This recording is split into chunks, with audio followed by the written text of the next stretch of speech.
Friends, welcome again to another video. Today we're going to be talking about nasopharyngeal resonance and the truth behind mask resonance. It's a little difficult for me today to talk because I am so blocked up with hay fever, but let's go for it. Look, some singers will tell you you must sing in the mask, and others will tell you that the mask doesn't exist, that all the sound is created in the throat.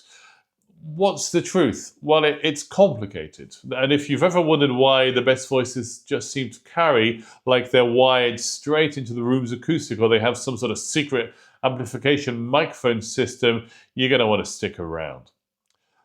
What are we really talking about when we talk about mask resonance? Well, when nasopharyngeal resonance, we mean the resonances that occur in the upper pharynx and the nasal passages.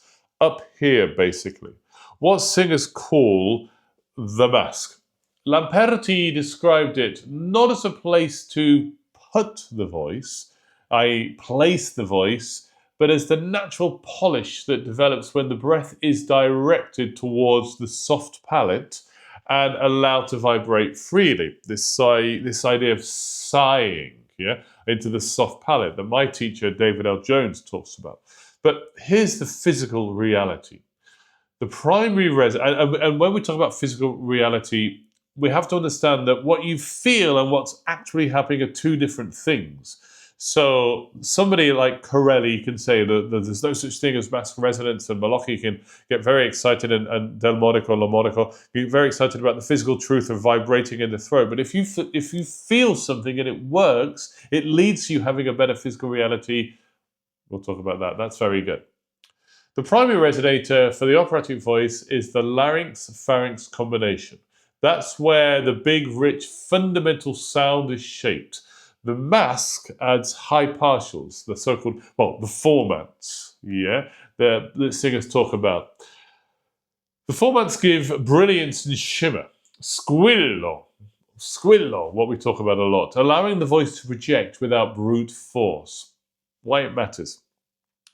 Think of the mask like varnish on a great violin. The wood, your larynx-pharynx resonance, gives you strength and depth. The varnish, the nasopharyngeal resonance, adds brightness and clarity that will help your voice carry through a large concert hall or an opera house.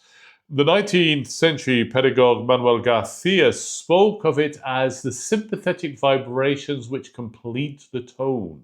Without them, the tone lacks projection and life. It's like the extra cream on the top. My old teacher at college, Rudolf P. and I used to call it the vibrato that gives beauty to the sound. How to activate it. You can't place your sound in the mask. Whatever people tell you, you can't actually place. Resonance happens after the vocal folds create the tone. So there's no literal way of sending the sound there post-vibration. But you can create conditions for this to happen naturally.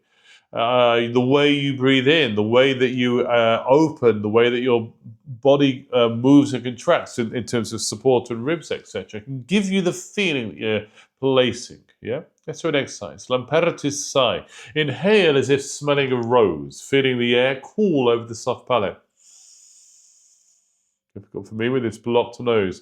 On a comfortable mid-range note, sigh out.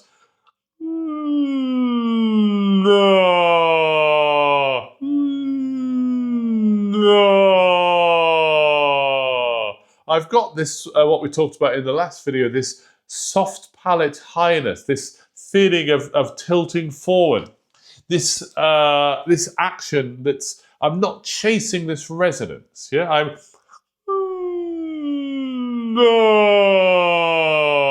I've got so much mask resonance, so much mask vibration.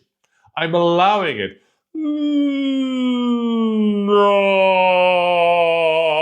My tongue is free, my larynx is tilted forward, but what we're talking about here, I'm picking up so much of this resonance. Let's do Garcia's humming exercise. Hum gently on and then slowly open it to me, then ma, keeping a light buzz at the bridge of the nose. This is the sympathetic vibration that Garcia talked about, So we can do it on a very simple scale.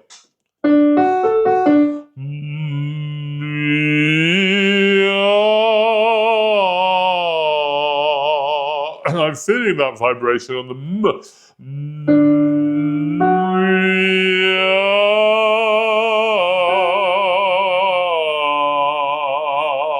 There's nothing about trying to push it into the nose.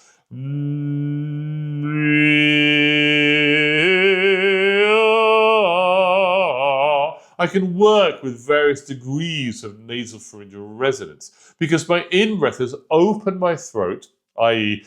got my larynx tilted forward and down, lifted the soft palate, and will allow that gentle ramp-like nature of the tongue to find that nasopharyngeal resonance. Because the tongue does have a role. The tongue should be a ramp, not a barrier. As Caruso said, the tongue must be your friend, not your enemy.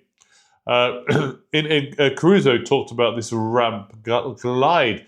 On an E, keep the tongue arched, tip low at the front teeth. Glide slowly up a fifth and back, feeling the nia. They're feeling the same lift and shimmer at every pitch. Nia, nia, nia, nia, nia. I know I have to move my tongue for the n, but it goes back to that. Nia, nia, nia, nia, nia. This is preventing the back of the tongue from cutting off the resonance path, yeah? And I'm feeling the tongue as a ramp, as I said, directing air into the nasopharyngeal area. Nasality, friend and foe. A touch of nasal resonance is essential. There's a lot of people that say you can't have too much nasal resonance as long as it's balanced with an open pharyngeal sound. It's part of the singer's formant cluster, which lets your voice slice through an orchestra without pushing. But if you have too much, if you lose that balance, David L. Jones warns against blasting the sound forward in search of brightness. He calls it classical belting. You are literally belting the sound out the front of the mouth, looking for too much nasal resonance here rather than getting the balance between this and this.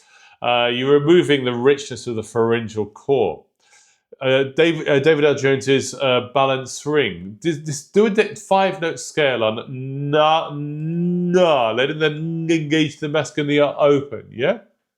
Nya, nya, nya, nya, nya. I'm changing it slightly to make it easy in a short video. But what I'm doing is I'm keeping the nya, nya, nya, nya, nya. I'm letting the NG engage the mask and letting the R open into the depth and keeping the breath low and steady. Nya, nya, nya, nya, nya. I've got all that openness, but I've still got that nasopharyngeals. Trying to maintain this balance across the range, yeah?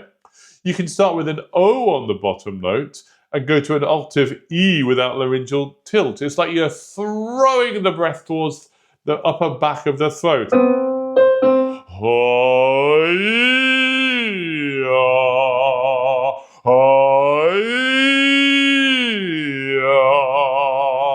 I've got Lamperti's imagery again, keeping the shimmer active even on large jumps.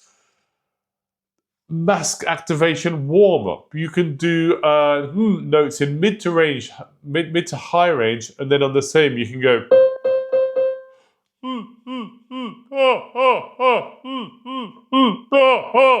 I'm still keeping when I break into the open vowel, that sense of there. Again, apologize for my blocked hay fever nose.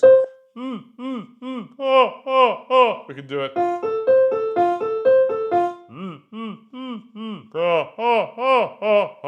We can join it together.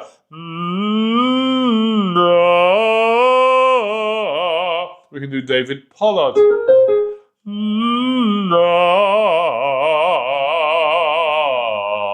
I'm using the NG, which traditionally is often used as a tongue freeing exercise, but I'm using it with the freeing of the tongue to really try to pick up that nasopharyngeal resonance that we're talking about here. Because we have a challenge. We know the physical truth. The larynx and the pharynx and the brain resonators, the mask is secondary. But in teaching, sensation often matters more than autonomy. As I said at the beginning, some singers need to imagine the sound in the mask to avoid swallowing the tongue or trying to push into the larynx. Others need the opposite image, to stop pinching. Yeah, so Lamperti's advice still holds. Teach the sensation, correct that by correct by science. Yep. Teach by sensation, correct by science. The job is to translate truth into a feeling that the singer can understand. This idea of sighing into the soft palate. How do we do that? Maybe it's a physical impossibility, but it's a sensation we can come to terms with.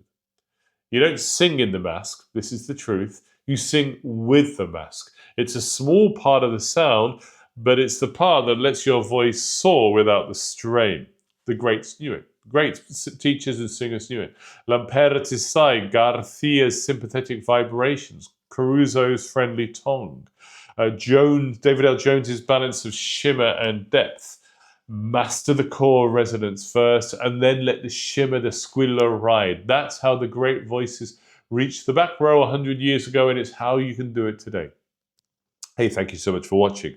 If you like these videos and you want to support the channel, I would be really grateful if you could throw me a few dollars, euros, or pounds down below via the Buy Me a Coffee link.